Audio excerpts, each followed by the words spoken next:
Jadi memang tantangan itu. Ya kalau pesen gitu, pokoknya nak ono ngaji, itu nganggo sanad nazil. Sanad nazil itu yang dekat ke kita. Karena yang dusuwana itu kita tidak pernah tahu mahmalnya apa, ya mahmalnya. Kayak tadi ini, kowe nak nuruti takrib, nuruti bajuri, itu yo tepat. Mbah Mun malah nate ngendikan ngeten teng kula. Niki kisah nyata. Kowe ngepasno kitab nemen-nemen ya malah kaya ora NU. Dulu saya itu iskal. Tapi ternyata betul. Fathul Mu'in itu ngeritik enggak sholat nisfu Sa'ban? Ngeritik. Iya enggak? Siapa yang setengah hafal Mu'in? Itu ngeritik sekali sama sholat nisfu. Tapi kita sebagai muridnya Mbah Mun, muridnya Mbah Turehan, muridnya guru-guru kita lah. Kita di Kudus, muridnya Mbah Sa'roni, muridnya Mbah Arwani. Guru-guru kita punya tradisi sholat. Itu enggak apa-apa. Padahal yang dibaca Mu'in. Mu'in ngendikan wiridan ba'da sholat, Mu'in ngendikan sirron apa jahron? Sirron jelas. Tapi kita adatnya jarang. Jadi mulai dulu kita ini biasa, kitab yang kita pegang ya tetap Mu'in. Tapi dalam banyak hal ya kita tidak ikut. Apa? Tidak ikut. Karena kita melihat ahwalul masyayikh. Apa melihat ahwalul masyayikh. Kayak sampean mbek misanan niku ajnabiyah ta ora? Ajnabiyah yang misanan oleh dirabi, berarti tidak mahram. Berarti kena misanan tangannya wudu ta ora? Wudu. Tapi guru-guru kita biasa jagungan mbek misanan. Tapi tentu nak demek ya tetap wudu. Tapi artinya enggak se ekstrim sama ajnabiyah yang lain. Ojo kok terus kowe pepe ketemu misanan ini ajnabiyah terus melayu diundang. Mas sampe ning ndi? Merem haram. Sakjane cara hukum iya, pemene nek misananmu ayu. Gak umume wong mbek misanan itu kan kayak dulur. Kita fair secara fikih ajnabiyah, kowe tak demek ya batal. Tapi guru-guru kita ya tentu ya nak demek batal tentu, tapi adatnya tetap tidak sepersis ajnabiyah. Karena ya mulai dulu IP ayo IPM itu mahram apa enggak? IP dulure bojo. Enggak kan? Ajnabiyah.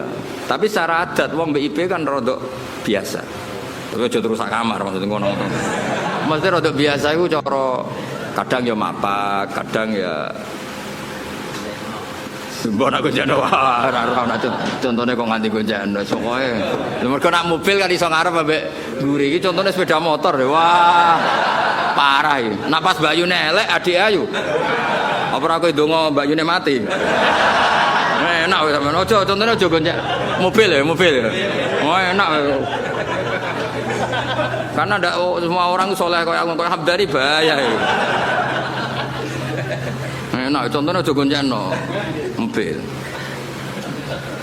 Enak aja gonjakno bahaya. Kan akeh kan sing mbok rabi ku elek terus coba yo adike. Adike ayu kan yo ngenes apa? Mulane ana wong ngeduni ku muga-muga ya takdir tenan kok. Orang mergo donga ya Allah ini gimana ini.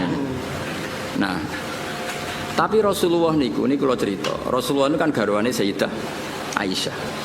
Itu sama Asma itu ya biasa. Maksudnya biasa itu tidak se ekstrim dengan ajnabiyah yang lain. Karena Asma dulure Sayyidah Aisyah. Jadi kamane itu ya setahu saya Mbah Mun guru-guru kita nabe IP-ne ya ndak se ekstrim, maksudnya ndak sejauh kalian ajnabiyah yang lain. Karena adat kita itu IP ya kaya dulu.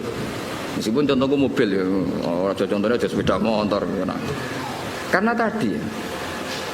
Terus begitu juga nyon sewu anak konco kula nu gak ada santri kathah putri.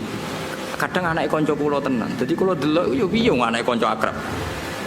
Itu sama ketika Rasulullah mau hijrah. Asma ini kan putrinya Abu Bakar. Sebelum jadi ipar itu kan putrinya Abu Bakar. Hanya dengan status putrinya konco. Asma itu kan punya dua status. Zaman hijrah statusnya kan hanya putrinya konco. Setelah Nabi menikah Aisyah baru statusnya IP. Kowe nak ngalim nganti ngene ben tahqiq tak warai. Nah, ketika Asma sebagai putrine kanca, Asma itu ya melok ribet noto perbekalan apa? Hijrah. Tapi Nabi, wah iku wong wedok kon mire. Mergo putrine kanca dan ada Abu Bakar di situ. Artinya mulai dulu ya ada adat ya ono bedane lah mosok anak kanca wedok sowan kowe terus ya mesti ono bedane daripada sama sekali tidak kenal. Jadi ndak niki kalau cerita jadi apa Kowe aja terus mbok pukul rata sama-sama ajnabi ya. Lah misalnya ada kiai ikhtiyat, itu nabi Gus kita ndak nabi rawan fitnah. Nggih monggo nek sampean nabi ikhtiyat ngono pancen ke daftar wali. Cuma kula sebagai ahli fikih, sebagai menekuni fikih ya. Mbok dadi ahli ora pokoke kula nekuni timbang sampean kan nekuni kula. Mbok nak keselip sampean ya ora roh. Paling ngenteni aku mati terus kowe suwe nau tenanan. Wah iku kowe kasil ora ya ora roh. Ini intinya itu ya Rasulullah itu ya sebagai figur yang sesuai fitrah manusia. Mosok anake kanca ambek ora anake kanca padha.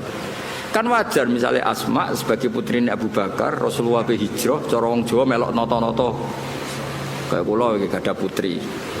Kula nggih biasa misalnya bedhe hormat ambek kiai atau Gus, anak kula melok nata-nata kerdus apa untuk hormat gawan-gawani atau ngaturi. Ya sama seperti Rasulullah ketika hijrah dengan siapa? Abu Bakar, Asma, derek-derek noto. Bahkan nyuwun sewu sampai sabuke dicoplok. Jadi ketika Rasulullah badhe nitih unta yang satu untuk Rasulullah, yang satu untuk perbekalan. Ternyata karena jenenge hijrah ora kesusu, napa? Kesusu. Dadi nggawa makanan, nggawa bekal tapi ora nggawa taline. Ya nggawa bekal tapi mboten napa? Tali yang jenenge kesusu. Akhirnya terus bingung kan. Kowe iki piye ditaleni piye? Unta nak mobil kan gampang tak kok bagasi. Kowe ora tau mikir kok bocah diwarai. Mobil lu nang dudu calon-calon ning bagasi. Ini kan unta. Unta ibil lho, ibil ngono ngraro bahasa Arab unta. Bakor, kamel lho. Mbok camel ora ro. Macam apa? Camel mbok kamel mbok ora ro. Iku akhirnya Sayyidah Asma iku terus cara jawane Abu Bakar JS iku nduk nganggo sabukmu. Karena perempuan Arab kan pakai jubah terus tentu apa? Pakai ikat pinggang. Akhirnya hati nitoko ki terus nyon sewu Sayyidah Asma mengeluarkan apa? Sabuk. Sabuk itu yo dhisik ora kok kalep utawa apa sing larang yo. Ya ora mungkin ya kain yang tebel atau apa, pokoknya dipakai pengikat terus disuwek dadi loro. Suwek dadi loro iki yang satu tetap dipakai Asma, yang satu dipakai ngapa ngerangkai atau naleni bekale Nabi. Sehingga Asma gelar apa zatin nitaqon. Paham ya tengene kitab-kitab Asma gelar apa? Zatin nitaqon. Ana sing muni zatin nitaq orang yang sabuknya dibelah dua, yang satu untuk bekali Rasulullah sallallahu alaihi wasallam, yang satu dipakai lagi. Ndak intinya itu betapa Rasulullah itu luar biasa. Jadi orang kok bebek kiai khusuk terus wah iki anakmu nak suwan rene anak wedok jejak. Ya maksudnya ada se ekstrem itu. Maksudnya ya ada perlakuan beda. Meskipun kita niru Rasulullah seperti itu ya tidak mungkin kowe dhe nafsu Rasulullah ndak ya tentu beda. Wis karuan beda. Kok ambek nabi ki ambek aku beda beneran kok ngene. Bocah kok GR temen. Menambah nabi kowe ambek aku beda. Beda banget. Maksudnya iso wae beda iku khusuk kowe timbang aku iso wae ora usah terus wah berarti Gus Bak sama ora beda ora kudu menang aku. Menang kowe oleh urusan ngono wae. Oh terus awakane ora trimo. Biasa wae. Kowe mbek aku beda iso wae khusuk kowe. Aja takono alim ya Gus, wah ora usah ditakono. Aneh. Ya jadi kalau suwon wae ngaji. Terus awalu manazala fil atimah bi Makkah kulla ajitu fima ukhiya ilayya muharraman ala taimi yatamuhu illa yakuna apa maitatan satruse. Jadi artinya gini, Islam itu tidak hanya mengajarkan tauhid tapi juga sesuatu yang dimakan. Betapa bangganya kita dengan Islam karena mengharamkan badak. Maitah itu apa? Artinya Islam ini sesuai fitrah manusia. Manusia tentu hidup itu ingin sehat, ingin afiah, ingin normal.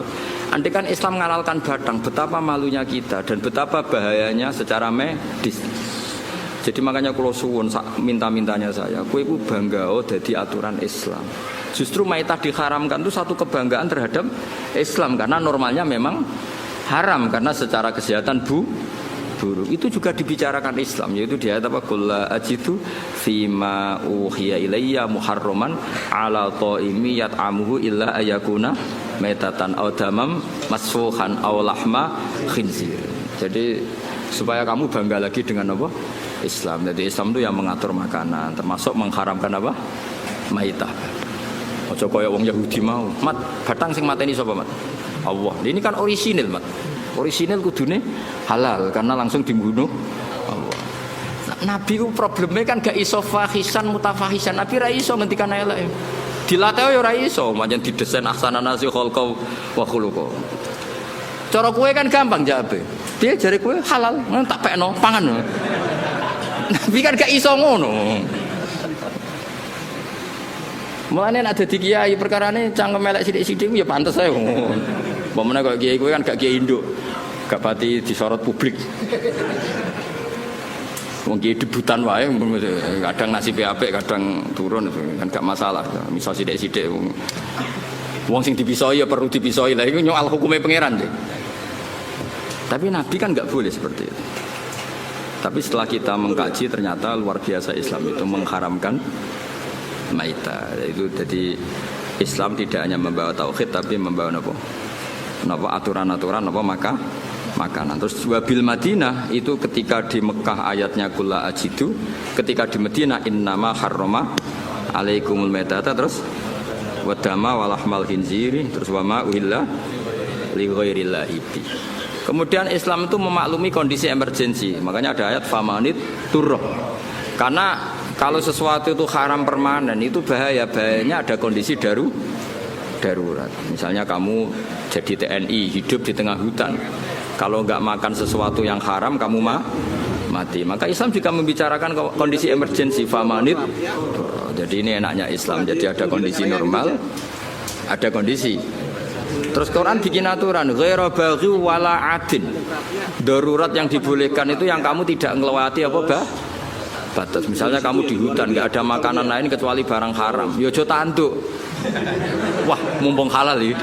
Ya tidak bisa, harus ghairu baghi wala adin. Kalau di fikih itu biqadri sadirumki. Sekiranya kamu hidup dengan makanan itu cukup. Cukup mumpung halal terus tintakno. Wah, mumpung halal ini. Tidak bisa, harus ada aturannya, no? Ghairu baghi wala adin. Al-Fatihah.